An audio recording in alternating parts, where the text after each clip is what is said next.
इथून माझ्या मते हे मराठी आहेत, मी त्यांना आता मराठी बोलताना ऐकलं तर त्यांच्याशी बोलण्याचा प्रयत्न करूया. तुम्ही मराठी? हो, मी मराठी आहे. नागपूरवरून आलो आहे मॅम.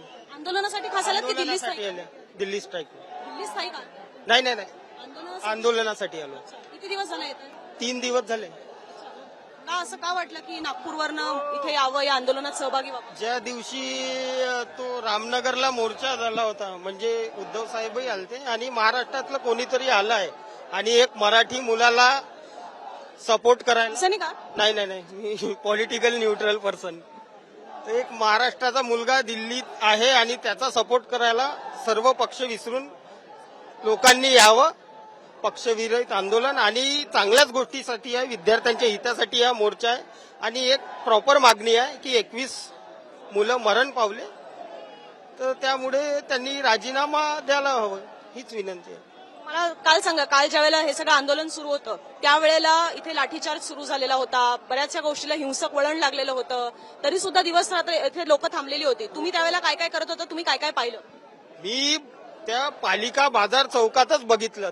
तिकडनं मॉबला पांगवत येत होते आणि लाठाकाठ्यांनी मारत होते. काही लोक होते ते सिव्हिल ड्रेसवर होते, काही बॅच लावलेला नव्हता आणि काही असे अनेक तरुण तरुणी होते जे मेट्रो स्टेशनच्या बाहेर आले, जॉब करून आले होते.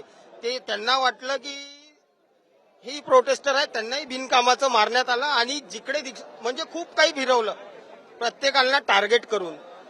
4 लोक स्पॉट केले आणि यांना मारत मारत फिरवलं, म्हणजे मागे धाव धाव फिरवलं आणि खूप वाईट घटना. मारत मारत फिरवलं म्हणजे काय? फरफटत नाही काय? फरफटत नाही नेलं, जोपर्यंत हा थांबत नाही तोपर्यंत मारत, म्हणजे धाव धाव मारण्यात आला प्रत्येक. त्यात त्या आंदोलकांनी काही असं केलेलं होतं की ज्याच्यामुळे पोलीस असे अग्रेसिव्ह झाले की?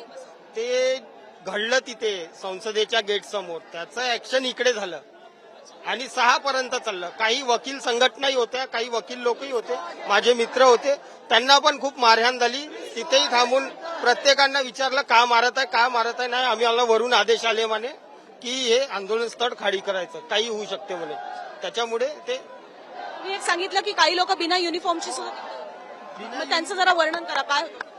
काही दाड्या होत्या काही लोकांना, काही लोक बॅगी पॅन्ट घालून होते, टी शर्ट घालून होते, काही मास्क लावून होते, काही रुमाल बांधून होते.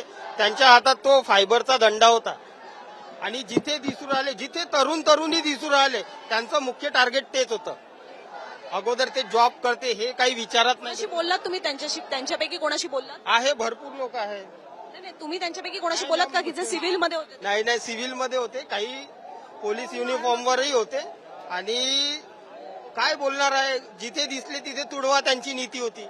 आम्हीच घाबरलो होतो.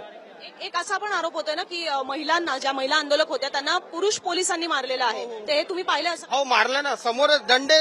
लेडीज आल्या त्या गेटवरून, मेट्रो स्टेशनवरून, त्यांना आडे तेडे मारले. फक्त 2 लेडीज पोलीस होत्या त्यांच्या समोर आणि 20 ते 25 जेंट्स पोलीस होते. तेव्हा तोच मॉब गेला आणि त्यांना मारण्यात आलं. मी स्वतः बघितलं. थँक्यू. तर मराठी लोक सुद्धा इथे बऱ्यापैकी आलेली आहेत. अजून आप अभी अभिजीत दीप के यहाँ से गए, बात की उन्होंने, क्या कहा आपको? उन्होंने कुछ नहीं कहा. उन्होंने कहा था जो उनके साथ क्या नाम था उनका, बोलना, वो आए थे, उनका क्या नाम था, वो क्या कह गए आप बताओ.